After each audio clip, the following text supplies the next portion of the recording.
शांत बसा आता. मॅडम बोलतात. पोलिसांनी गेले होते तेव्हाच मी त्यांच्याशी बोलले. मी एसपी साहेबांशी पण कालच बोलले होते. ॲडिशनल एसपी साहेबांशी पण काल बोलले होते आणि कालच मी आईशी सुद्धा बोलले होते. आज सुद्धा मीही एक आई आहे. मला सगळ्यांच्या संवेदना कळतात म्हणून मी आज भेटायला आले होते.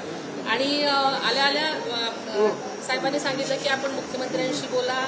अमित साहेबांशी मला बोलायचंय म्हणून मी मुख्यमंत्री साहेबांशी बोलणं करून दिलेलं आहे.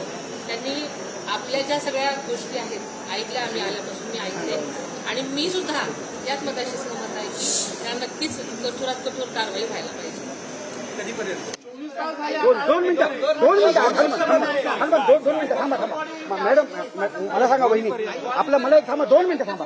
मला ऐका 2 मिनिटं. महाराष्ट्र सरकारतर्फे आम्हाला तुम्ही हे आश्वासन द्या की ऐकत असेल 2 मिनिटात ऐका 2 मिनिटं. हो आम्हाला तुम्ही असा एक टाइम पिरियड द्या. आम्हाला तुम्ही असा एक आणि अजितदादांचा जो विश्वास होता तो अजितदादा तात्काळ त्याच क्षणी निकाल लावणारा माणूस होता. ऐकत असेल 2 मिनिटं. तुम्ही आम्हाला असं एक द्या.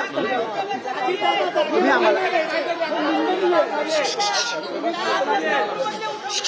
ऐका 2 मिनिटं.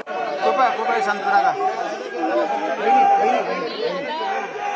गेल्यानंतर मुख्यमंत्री साहेबांची परत बोलते आणि तात्काळ निर्णय केला. तुमचं काय म्हणणं आहे? आता तुम्हाला सांगितलंय. आता 2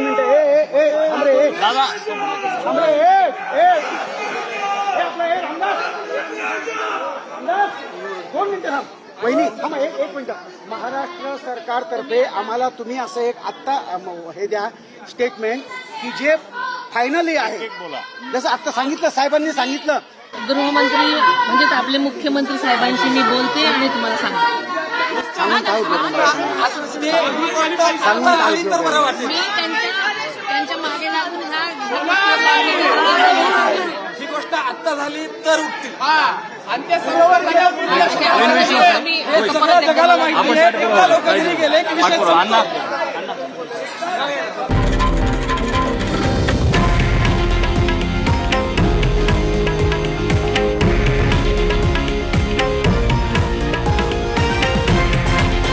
हे आहे देशातील नंबर 1 न्यूज नेटवर्क आणि आपण पाहत आहात TV9 मराठी, एकमेव.